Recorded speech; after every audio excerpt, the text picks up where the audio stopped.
Okay.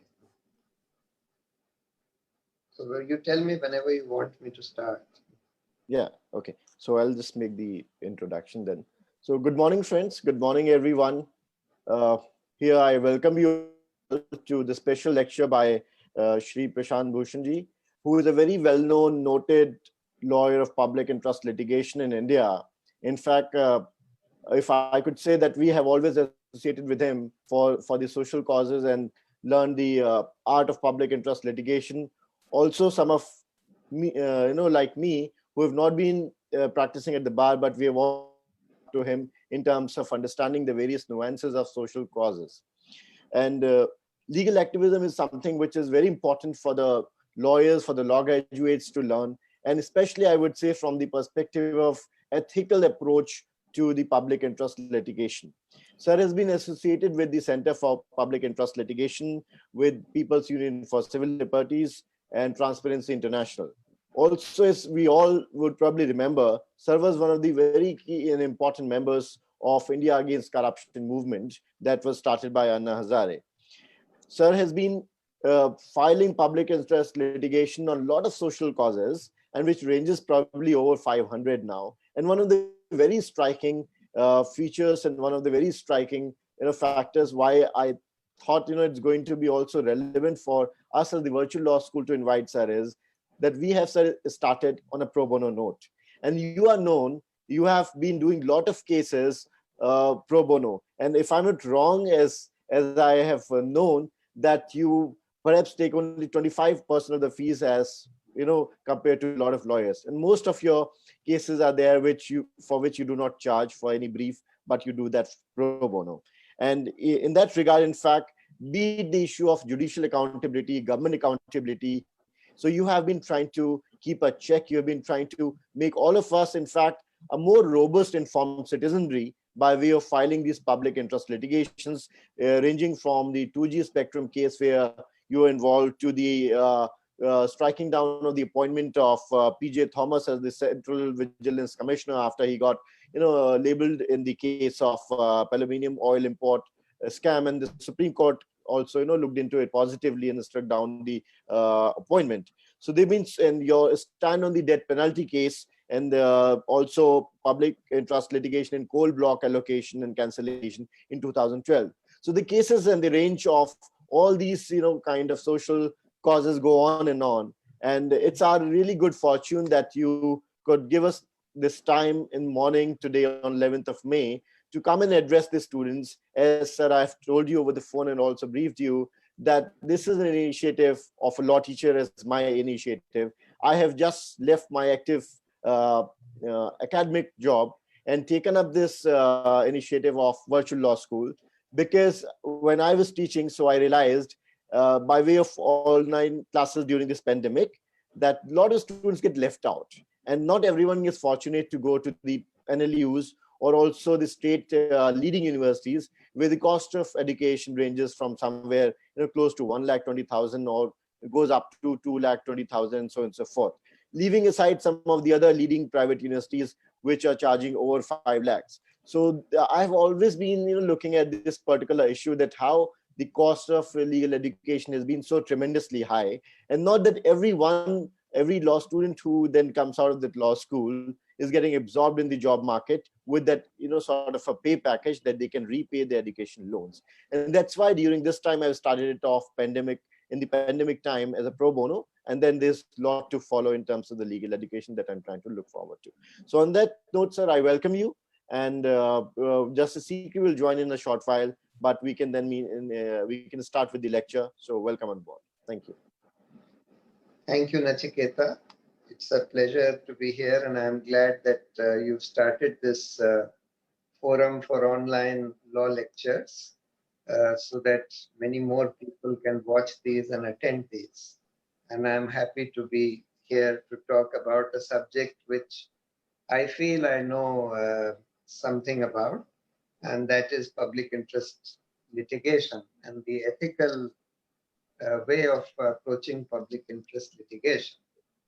So, first thing that we must ask when we think of a public interest case is, what is the what is the important public interest involved in the issue which we want to take up. And in order to understand whether this involves a serious issue of public interest or not, we need to first consult all the relevant top experts on that issue. Not all, but at least a fairly representative section. Meaning, you need to have a very good grip and understanding of the issue that you want to take up to court by way of a public interest litigation. So, suppose you want to take up the case of, say, Delhi air pollution. I'm just giving an example. And you feel that something needs to be done, and you may also have some idea of what needs to be done. Firstly, of course, it's useless to go to court and say ki there is a lot of pollution in Delhi and court should pass orders to stop the pollution. That is of no use, because you can go to court and ask the court to pass an order to end corruption, but that's also of no use. Such a general direction will be of no use. It can't be implemented. Similarly, so therefore, you first need to have an idea of what is it that needs to be done to curb air pollution. And then you need to consult the top experts in that field, or at least the experts that you can access, and you should try and access the best experts first. Find out who are the best experts in this field who have studied this issue thoroughly. Even experts who may have some vested interest in the matter. You see, it is not necessary that every expert who has a vested interest in the matter will say something which is of no value or no use.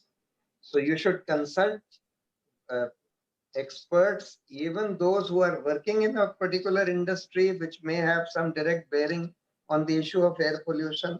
And you must also consult all other independent experts on that issue, particularly independent experts, in order to get a full grip of what the problem is, what the issue is. Once you feel that you have a good understanding of the issue and a good understanding of the solution to that issue, then the first thing that you need to think of is, all right, if I go to court, what is the prayer that I will ask for? What is it that I want? What order do I want the court to pass? And once you have an understanding of the order that you want the court to pass, firstly, it should be a specific executable order, not a vague order which is not capable of being implemented or executed, like ending corruption or ending pollution, etc. These are vague orders which are not capable of being implemented. So therefore, you have to think of a specific order that you want from the court. And then the next thing that you need to think of is, what is the legal or constitutional basis for seeking that prayer? That is, can the court issue such an order? Is it within the power and jurisdiction of the court to issue such an order? Because normally the court will only issue an order which is to implement either a right of the people or to prevent a violation of the law or the constitution.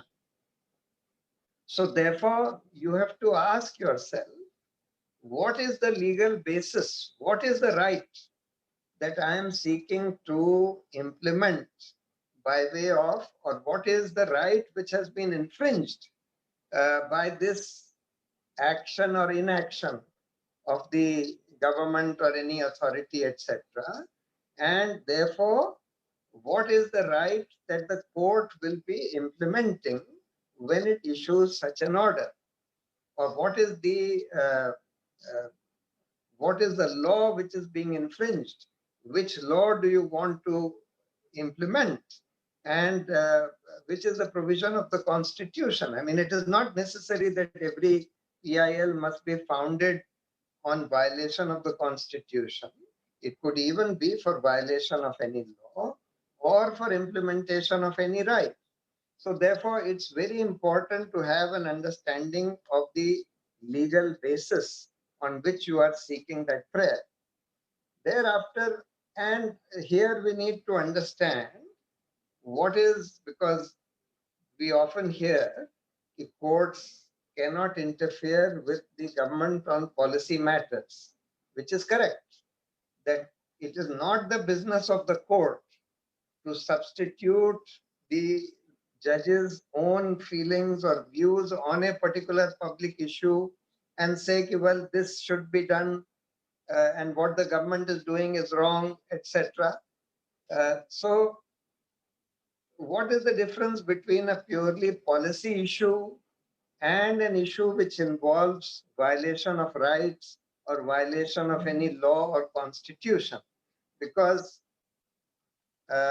even a policy of the government can be challenged if it's violative of any fundamental right, or if it is malafide, if it's violative of a constitution, of the law, of any fundamental right, or if it is malafide. There can be an instance of a policy which is malafide, where the government has framed that policy in order to, if it is clear that this policy has been framed in order to benefit a particular lobby, then you can challenge that policy even on the ground that it is malafide. Now, I'll give you an example. For example, today there is this COVID crisis. There is a lockdown. It has led to all kinds of consequences. It has led to migrant workers, people losing their jobs, they're being without money, they're wanting to go back home, being unable to go back home because of the lockdown, because of lack of any public transport, etc., etc. Now, on the one hand, whether the lockdown should be there or not can be said to be a matter of policy, because government has to weigh all kinds of things, whether the infection will spread very rapidly if the lockdown were not there, versus the impact on jobs, on economy, etc., and on other travel rights of the people, etc. So therefore, in that sense, the decision of the government to impose a lockdown or not can be said to be a matter of government policy. But as I said, no policy can be violative of fundamental rights.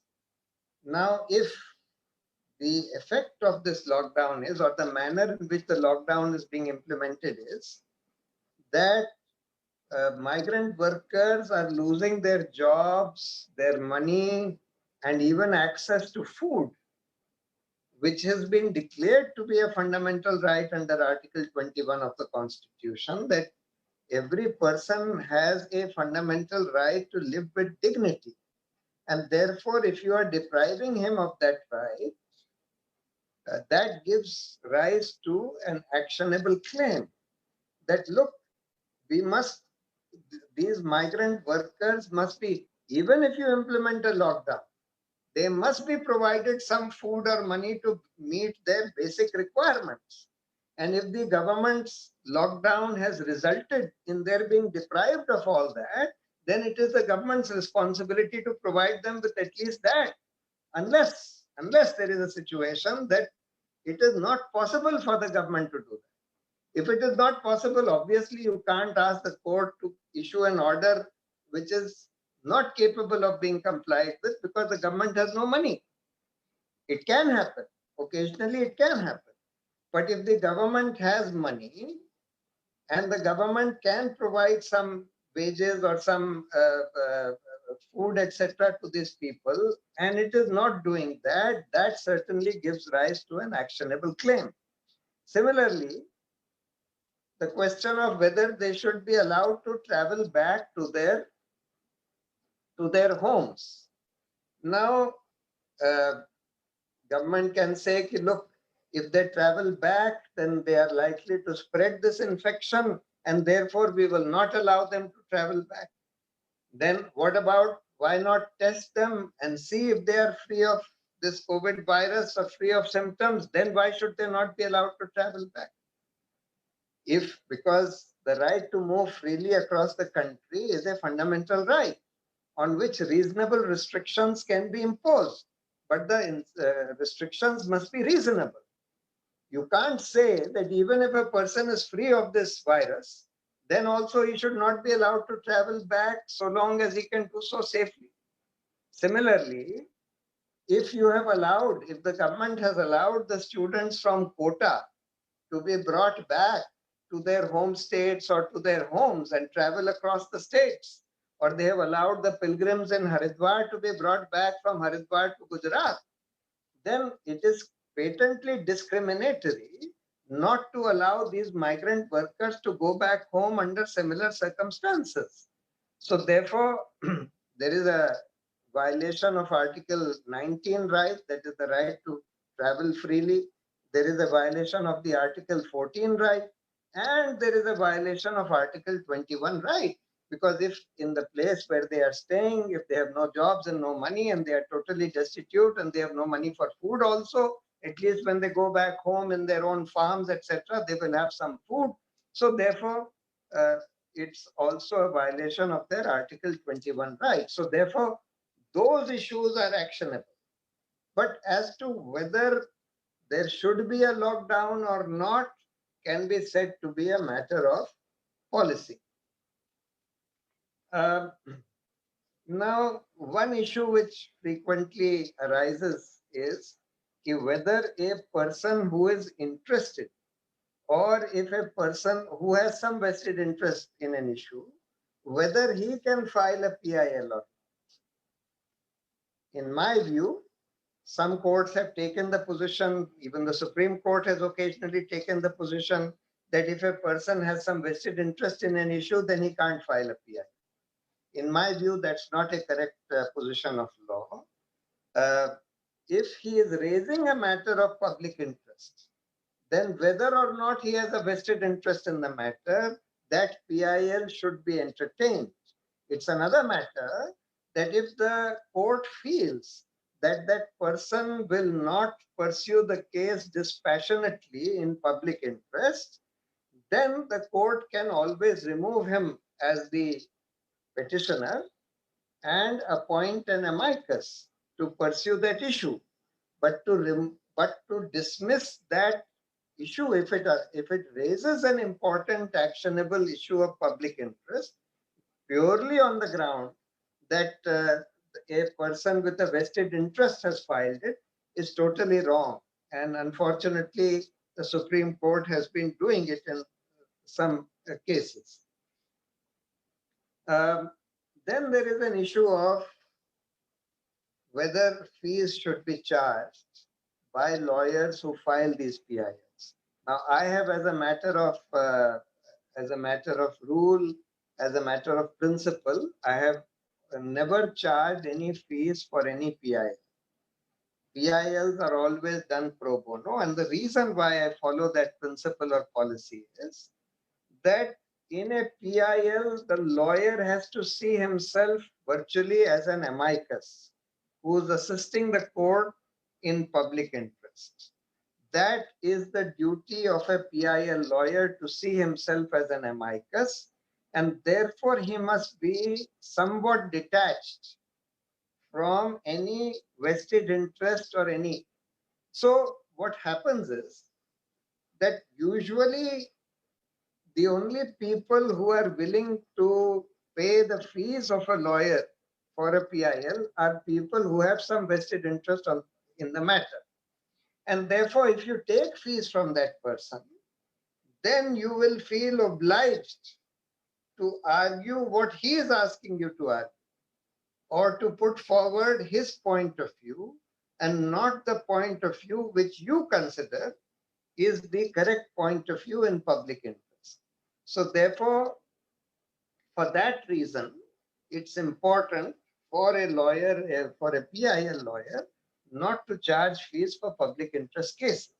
Of course, there are other cases that a PIL lawyer normally also does, like I do.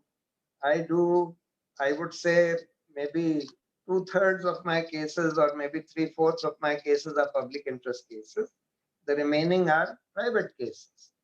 Among private cases, if there is a very, very poor person who comes to me, who I feel has suffered great injustice and who obviously cannot pay my fees, then I do it pro bono for him also. But for other people, you can charge fees. So therefore, and since lawyers' fees these days are quite high, a public interest lawyer who does even 75% public interest work and does not charge anything for that 75% of his time, even with that 25% of his time for doing normal paid work, he can make enough money for his normal needs and comforts, etc., which is what I have been doing. Now, PILs are of various kinds. PILs can be, firstly, to enforce some socio-economic rights of the poor. That was the original concept of PILs. When PILs started in the early 80s or late 70s or early 80s, courts said that these are for enforcing the rights of poor people or disadvantaged people who are unable to approach the court. So, for example, the rights of slum dwellers, the rights of rickshaw pullers, the rights of prison inmates, the rights of street vendors. These are examples of those kind of PILs, which are for enforcing socio-economic rights of the poor. But thereafter, there came another category of PILs, firstly dealing with environmental issues, which affect everybody. These are general issues which affect everybody across the board. Corruption affects everybody across the board. It doesn't affect only the poor, it affects everybody. So when anybody moves a PIL on an issue of environment or corruption, he is also an interested party in that sense. Just as general public is interested in ensuring that corruption does not take place, that the public exchequer is not looted, that the environment is not spoiled, that the air is not polluted, rivers are not polluted. So everybody is interested. So the court held that yes, that is fine. These are all also public interest issues which will be taken up, because the court said that the right to live in a clean environment is part of your right to life. The right to live in a corruption-free society is also part of your right to life. And therefore, those kind of PILs also were entertained. The Colgate case or the 2G case or the environmental cases are all examples of that Godavarman case, etc. Then there is a third category of PILs which also came and which are very important. These are PILs regarding institutional reforms. So, for example, the CBI was completely controlled by the government and was being used for its political ends by the government. So in order to give it some measure of autonomy so that it could enforce the law rather than execute the orders of their political masters, the court in that Vinit Narayan said that in order to insulate the CBI from the strangulating control of the government, certain things need to be done. You place it under the supervisory jurisdiction of the CBC, make the CBC independent of the government. You give the director of CBI an independent tenure. His selection should be by a larger panel rather than by the government itself. Selection should involve, the selection committee should include the Chief Justice, etc., and the leader of opposition. Same thing, similar kind of directions were issued in the Prakash Narayan's case, which involved general police reforms. So the court said these kind of institutional reforms are essential in order to curb corruption or in order to ensure that the police performs its duty to enforce the rule of law rather than function as an instrumentality of the government. Same thing, same issue was raised about this master of roster.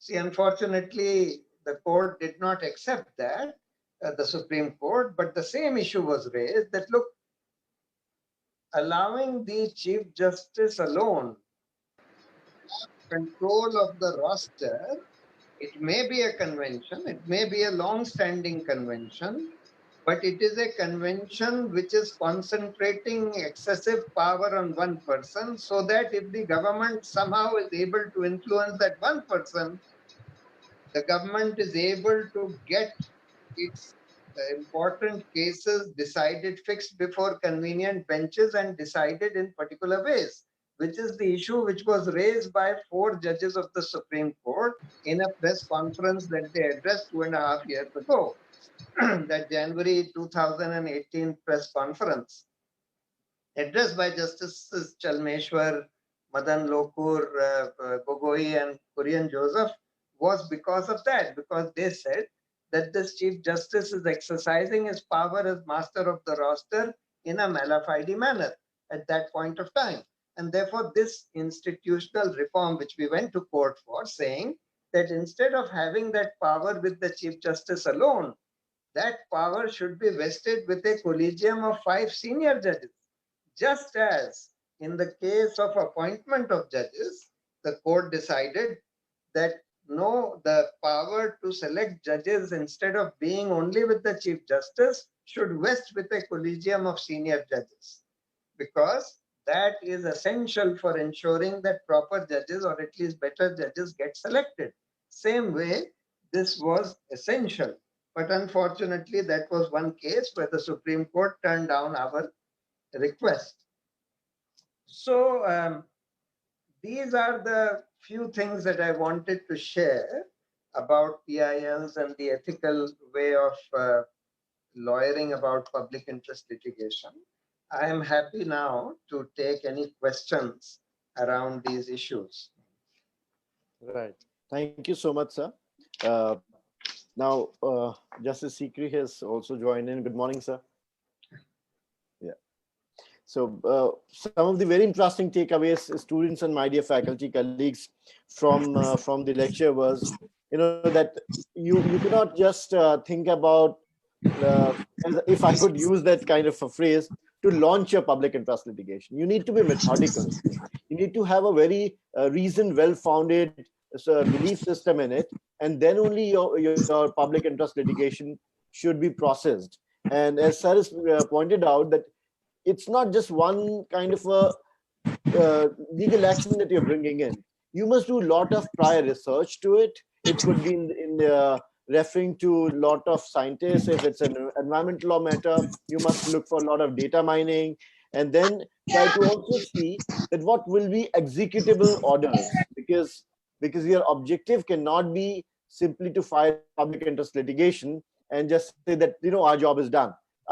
Sir, if I'm not wrong, one of the important takeaways could also be that you're going to live with that public interest litigation till the order becomes executable in its true sense, because that's the reason that you take it to its logical conclusion. So it's, as you've rightly said, that you could be virtually an amicus, but if we can probably extend it further, you could also be watching it over closely and then report it back to the courts if required, that the orders were probably, if situations, God forbid, so arises, that were not executed or were not satisfactorily executed, right? So your job will only rest there, not just merely going to the court, starting it off there, and then then the job is over and I need to switch over to the next PIL and next, right? Correct. So these are some of my takeaways from this lecture. And another interesting aspect, which we all know, but you have very impactfully touched, is the institutional reforms. That there have been a lot of gamut of public interest litigations, as we have seen since late 1970s onwards. But the institutional reform is something, I believe, which is taken up in its own shape and is also evolving, I would say, in the contemporary scenario. And that's, I believe, is probably far more challenging. I don't know, you could probably, address that issue.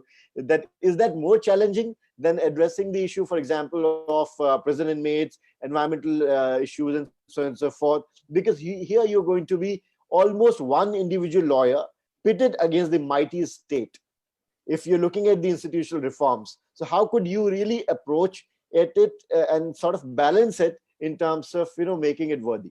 So that's one of my questions, and then the floor is open for the discussion, and you can ask questions, my dear friends.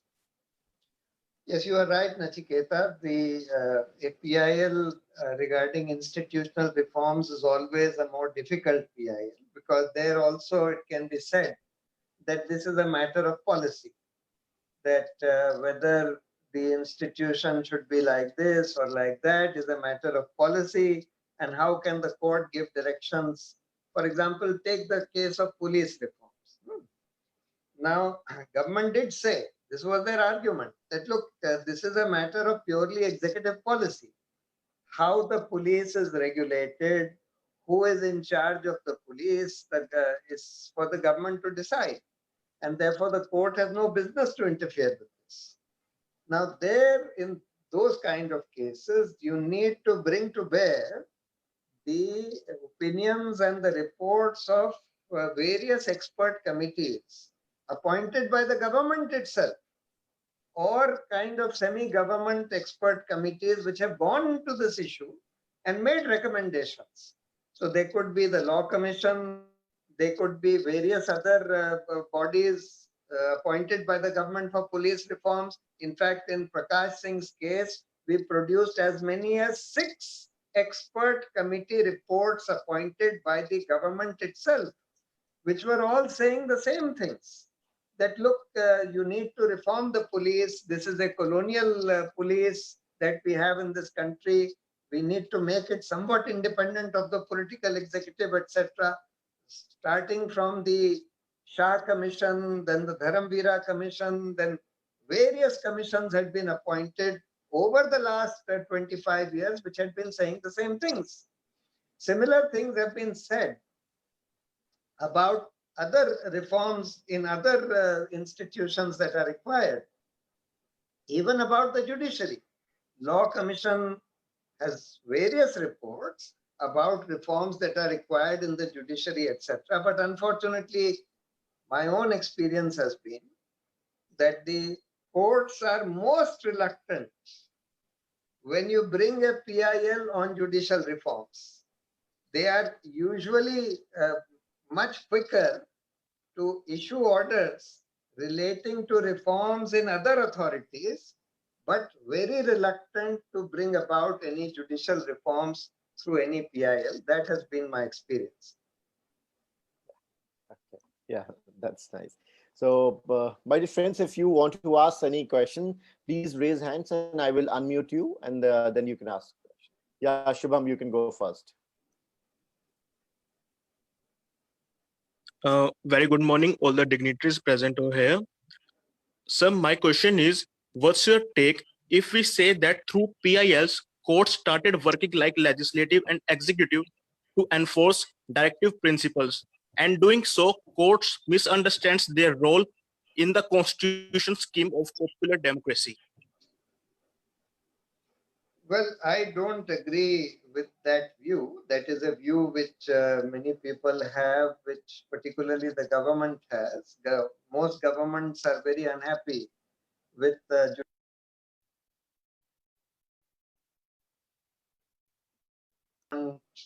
whether on their executive powers or even on to the striking down laws, etc.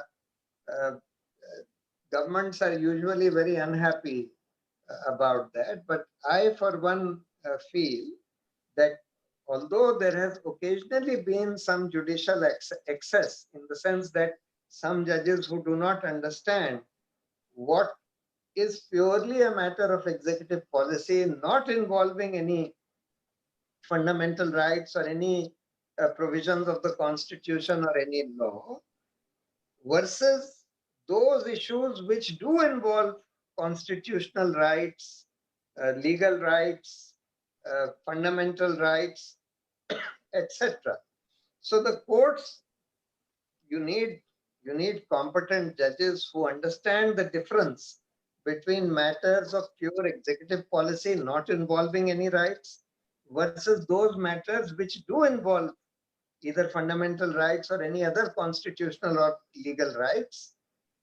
And in my view, it is perfectly correct for the court to interfere with and give directions to the government or even strike down legislation, etc. Of course, the Supreme Court has the power to strike down legislation, Supreme Court and the High Courts, on the ground that they violate fundamental rights or any other provision of the Constitution. So, in my view, the activism of the court by and large has been quite justified, even on issues like environment or corruption, etc., where again, some people can take the view that court has interfered in a matter of government policy, etc., but I don't agree with that view. Yeah, right. Thank you, sir. So next, Mr. Sanjay, do you want to ask the question? I'm going to unmute. Yeah, Sanjay, you can ask. Thank you, sir. Sir, I just want to ask a question in context with an article I just recently read in The Atlantic about the US Supreme Court. Over there, they were deciding about the Bridgegate scandal, and somebody's written a very nice article saying that the court decided not to interfere in the policy decision, even though it was very clear that the policy decisions that were made in New York were actually to support a political candidate. The reasoning of the courts over there, the Supreme Court, US Supreme Court, was that, look, these are policy decisions, and as long as the officials have not taken any money directly, whatever policy decisions they make, whether it is benefiting one political party or not, or a candidate or not, we cannot interfere. And the similar stand has been taken in our Supreme Court also, where speaking through the CJI, the Apex Court said that the government, the executive has all the 3 M's, the money, the manpower, and materials.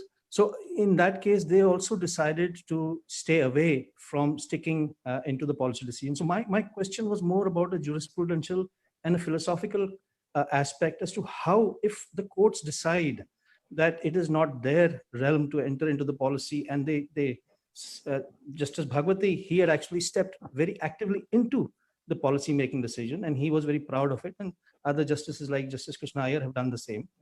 Now, when the government steps back and says that we don't want to interfere because this governments do what they want to do to help themselves, and that is, as long as that is not corruption, they are allowed to do it.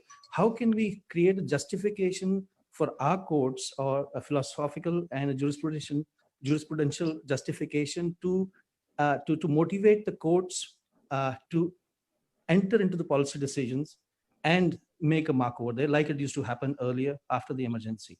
What would it take for our courts to do the same? Thanks. That's a question, sir. So merely because the US Supreme Court didn't interfere with a particular policy, which, I mean, I am not aware of what the context was, but if the policy was clearly shown to be mala fide, meaning not designed in public interest, but designed in the interest of a political party, then clearly it was the duty of the Supreme Court, even the US Supreme Court, to interfere. And certainly in India, the law and jurisprudence on this is very clear. If a policy is shown to be mala fide, that is born out of extraneous considerations, whether money has been taken or not is irrelevant. If it is designed to benefit a particular party, political party, and not designed in public interest. For example, so to take this issue of electoral bonds, if it could be shown from the internal notings of the government that these bonds are being introduced to benefit the ruling party and not in general public interest, then it is the duty of the court to interfere and strike that down. Similarly, if a policy is clearly violating somebody's fundamental rights, for example, as I said, the lockdown policy, if it is leading to violation of Article 21 rights of the people, then at least that Article 21 rights have to be redressed. You can't say that even if Article 21 rights are being violated, and it is possible for the government to redress the violation of those rights, then also the court should not interfere. That, in my view, is a totally wrong jurisprudential view. And that's an abdication of the responsibility of the Supreme Court or the High Courts, because it is the duty that the High Courts and the Supreme Courts have been created primarily to protect the people and their fundamental rights, to protect democracy, and to ensure that the executive and the legislature remain and function within the bounds of their powers and do not violate fundamental rights or any other rights of the people. Right. Thank you, sir. Nilang, you want to go ahead? Yes, sir. So, good morning.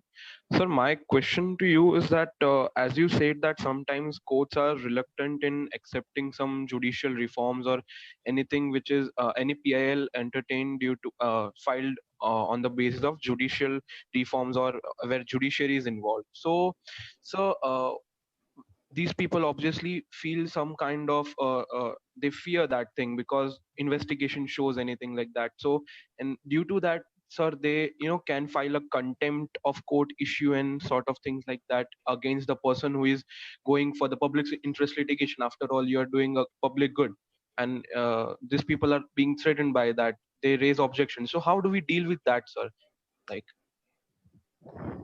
yes, and this contempt court is a serious problem, and it has often been used to silence people who speak out boldly against the functioning of the judiciary. Unfortunately, that has become the case. It certainly held out as a threat to independent people and the media from speaking out and criticizing or boldly criticizing the functioning of the judiciary and the courts.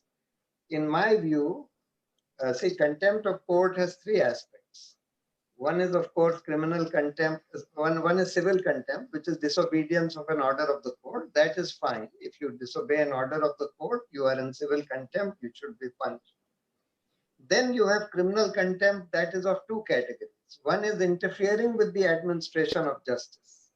So if you do not allow a court to function, you create a nuisance inside the court, or you threaten a judge, you threaten a witness, you threaten a lawyer, that is obstruction of justice. That should also be punishable. But the third category, which is called scandalizing the court or lowering the authority of the court, now this is the problematic part of the definition of contempt, because this has been used sometimes to punish or at least to threaten people who are exposing the misconduct in the judiciary, or who are exposing wrongdoing in the judiciary, or even those who are very, very strongly criticizing the functioning and the actions of the judiciary. In my view, speech should not constitute contempt of court unless that speech amounts to a threat held out to a judge, or a threat held out to a witness or a lawyer, etc., which directly involves interference with or obstruction of judicial proceedings. Right. Thank you, sir. thank you, sir. Krishna, do you want to go ahead? Good morning, sir. Sir, my Speak a bit loudly. Good morning, sir. Is it okay? Hello. You must speak a bit more loud. Please be louder. Please be louder. Yeah. Hello, Good morning, Krishna. sir. Yeah, Krishna, much better. Yeah. Yeah. Yeah. So my question is, now that PIL is being converted into political interest litigation, now if a petition has both a political interest as well as a public interest, in those cases, how does the court deal with it? You see, as I said, that mere fact that the person who has approached the court may have some political interest also. So let's take a very concrete example. Let's say that a opposition political party files a PIL in a court challenging electoral bonds and comes to the court and says that, look, these electoral bonds are designed to funnel black money into the coffers of the ruling party.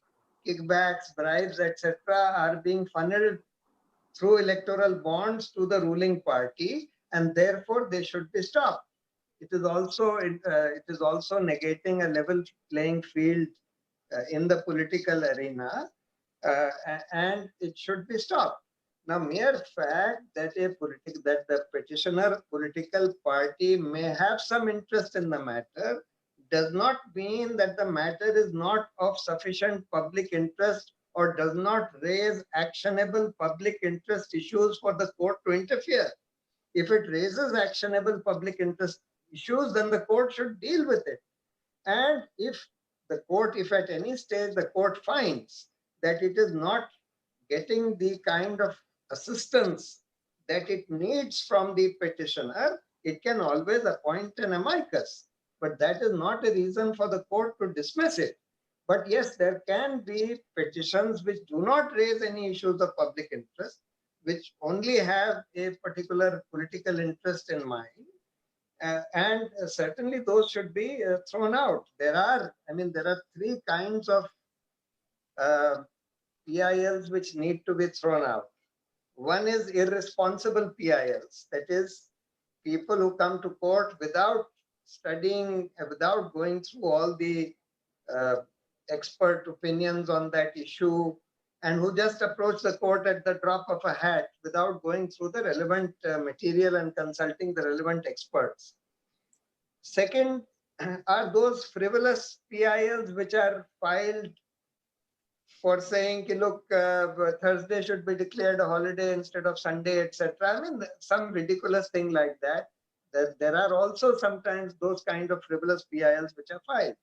And then today we have a third category of mala fide or irresponsible PILs which need to be thrown out. And these should be thrown out with heavy costs, which is PILs are filed by people who are set up to get that PIL dismissed in order to prevent a future PIL to be filed by some proper person. Some examples of that are the PILs filed by this Mr. M.L. Sharma, who moves the court immediately. Even on Rafael, he did so. But if you see his actions thereafter in the court, he was arguing exactly contrary to what his petition was saying. So we have those examples also of what are called setup PILs, which are filed in order to get a dismissal so that it bars any future genuine PIL on that issue. These need to be deterred with a very heavy hand. Thank you so much, sir. Yeah, Nachiketa, sorry, before you proceed further, I'm sorry taking liberty. Go ahead, sir. So, good morning, Prashant. Good morning, really sir. Nice so happy to see you. When I came to know yesterday that you were coming, I said I'll definitely join, but I told Nachiketa I have another meeting at 11. So I wanted to participate in the discussion, but then no time left now for me, but some other time. And all the best. Stay safe, everybody, because I have to go for another this thing. Thank you, sir. Thank you. It's a great honor to have you. Thank you. Thank you. Thank you, sir. Right.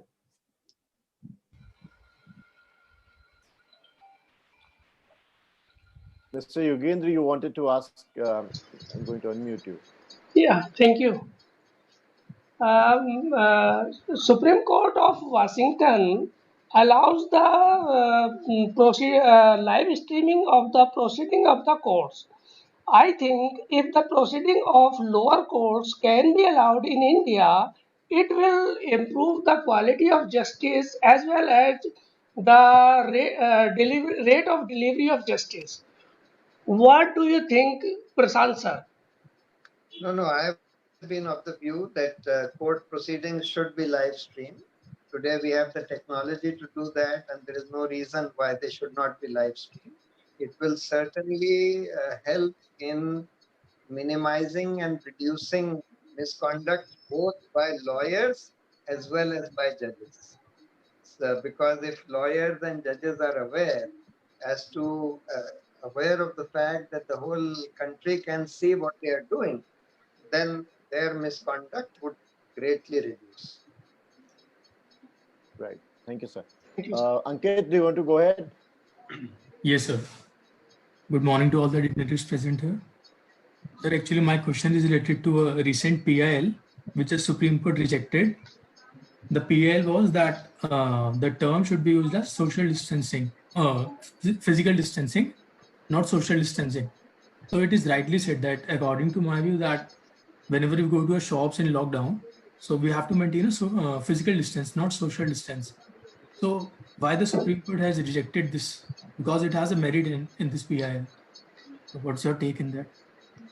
So in my view, you see the usage of that word social distancing instead of physical distancing is not of any importance. I mean, everybody understands what it means. It means that you shouldn't be crowding around people, whether you call it social distancing or physical distancing. So these are not the kind of PILs which need to be taken to court. And the court's time should not be wasted on these kinds of issues. Yeah. Thank you so much, sir. Akshat?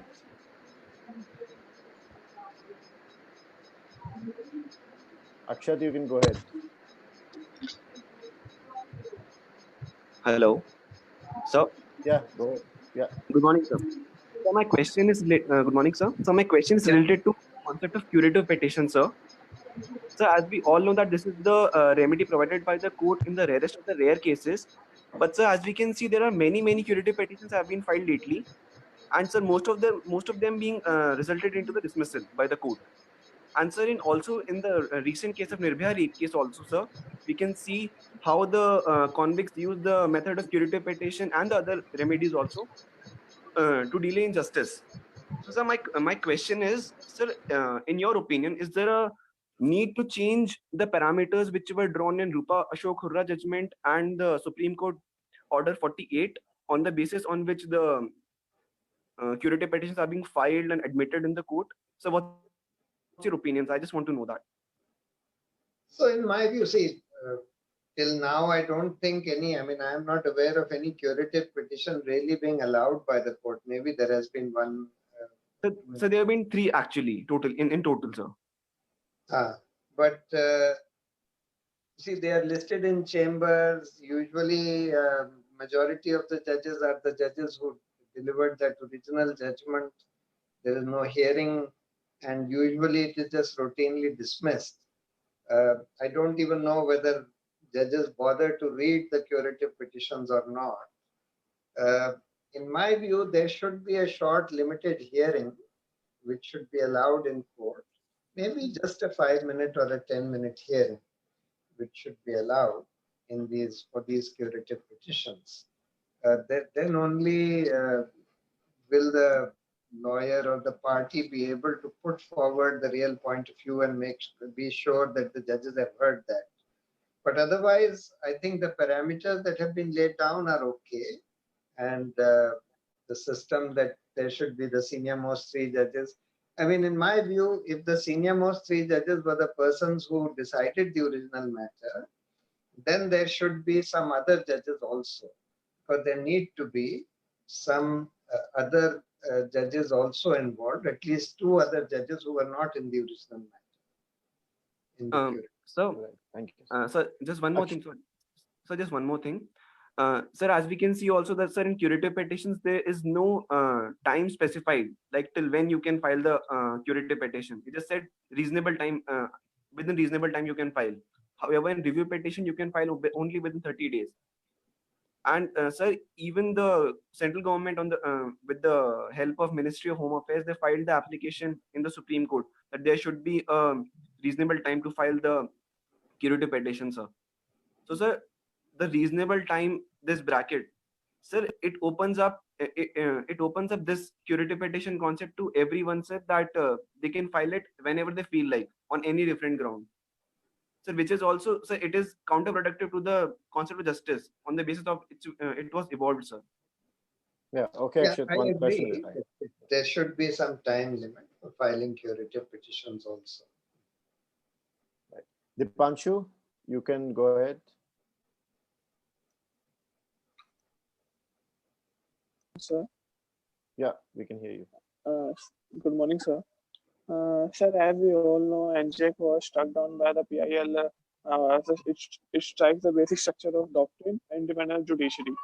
Sir, don't you think the All India Judicial Service do the same, as it also strike down or abridges the independent judiciary? No, I didn't understand your question. Yeah, you need to clarify Sir, that. Don't you think All India Judicial Service also attack the independent judiciary doctrine? Yeah, I agree. There should be an all India judicial service, just in the lines of the civil services. There should be an all India judicial service. But we must also really activate all these Gram Nyayalayas. The Gram Nyayalaya Act was passed in 2010 or so, and 10 years down the line, we have still not implemented that act. That's a great shame, which required these Gram Nyayalayas to be set up at least at the block level across the country. Right. Anybody else? Indra Devi, do you want to go ahead? Yes, sir. Thank you. So my question to you is, we have DPSP wherein there are social economic rights ingrained in it, and we all know that DPSPs are not non-enforceable. And when during your lecture, you talked about how PIL gives us the opportunity to raise social economic issues. So how does the interplay between DPSP and the non-enforceability of that play in terms of PIL? That's my question. Thank you, sir. So, see, if there is a directive principle which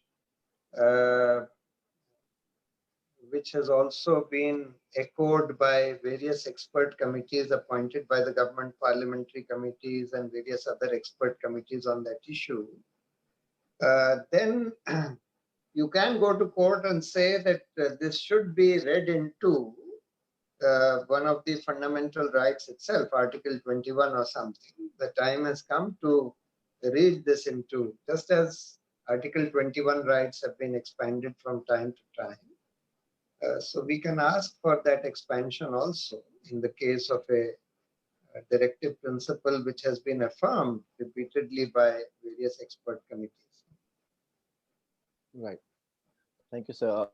Dr. Parikshit, you want to ask? Yes, thank you very much, sir, for the opportunity. Bhushan, sir, thank you very much. As always, it has been a fantastic opportunity to hear you. I don't know if you recall, probably you wouldn't, but I have had the good fortune of interacting with you very extensively 2009, 10, 11, when I was working with Mr. Tankha, when he was ASG. And sometimes on this side and sometimes on that side. You were mostly on the other side, sir. So, sir, I have a specific question to you that don't you feel that the rules which have been framed by the Supreme Court, the full court decision of 1988, and which was modified in 93 twice, 2003 again, don't you feel, sir, that those kinds of things, we have given too much of leverage to the registry to decide what is public interest? Don't you think in the light of changing public interest definition, we should be going ahead and changing these? Because I am asking you this as a teacher of constitutional law in Delhi University. I personally feel that what is public interest, sir, keeps changing according to time. And I don't feel that the registry or the CJI should have so much of discretion. That's my personal view. Sir, I would like to hear your view, sir. Yeah, I mean, I'm not aware of what exactly the rules are saying regarding this.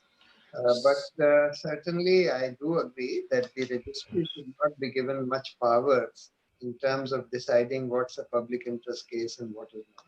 So, sir, they've confined it, only bonded labor, neglected children, non-payment of wages, petition against... That is totally wrong. That is totally wrong. Yes. And ultimately, it is for the court to decide whether an issue is a public interest issue or not, whether it's an actionable issue or not. So therefore, it should not be for the registry to decide this. Sir, no, that is what, absolutely. Yeah, Thank you, sir. Parikshit. Thank you, sir. Vipul, you can ask the question. So my question is this. many of the PILs are pending in the high courts and the Supreme Courts. So should we have the different roster or the any track for the courts to deal with that pending PILs? Okay, thank you. So unfortunately today most courts are hardly functioning during this lockdown, and in fact there is no reason. Justice Shah in his recent interview said that there's no reason, even if the courts are functioning through video conferencing, why shouldn't the courts function, all the judges be sitting through video conferencing? And why shouldn't they be hearing at least 30 cases in a day instead of just 6, 7, 8, 10 cases?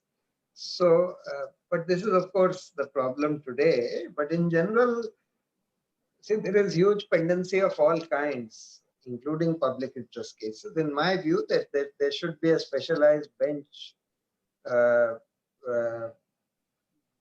dealing with or specialized benches dealing with public interest cases, and the public interest cases should be on a faster track.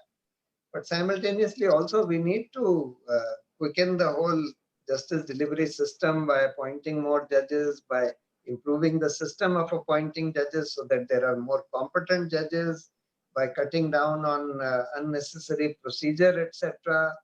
This whole business of how notices are served should be made much simpler so as to make the justice delivery system work much faster in general.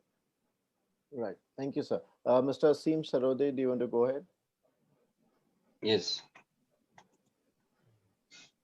Hi, sir. I want to ask a question regarding human rights code to be set up in India. We are fighting since long.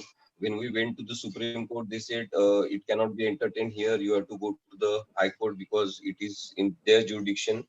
Now, according to the Human Rights Protection Act, it clearly mentions that there shall be district court level human rights court set up. Special human rights court shall be set up. Now, sir, the problem is, I think it is very good to decentralize the system, and it is not possible for every person to approach the High Court and the Supreme Court for public interest. So, if we decentralize this work, this can be addressed very easily on the district court level.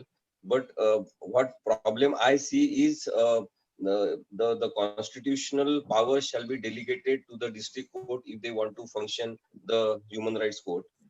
Since the Human Rights Protection Act is in existence, there is no implementation of human rights court at the district level. What is your say on setting up of human rights court at the district level? No, in my view, they should be set up. And there is no reason why the Supreme Court should not entertain such a petition. It is a very important public interest issue which affects the whole country. And the Supreme Court should be entertaining such a petition. Right. Thank you, sir. Sahaj, we'll take last your two question. questions. Last two questions. Sahaj, you can ask.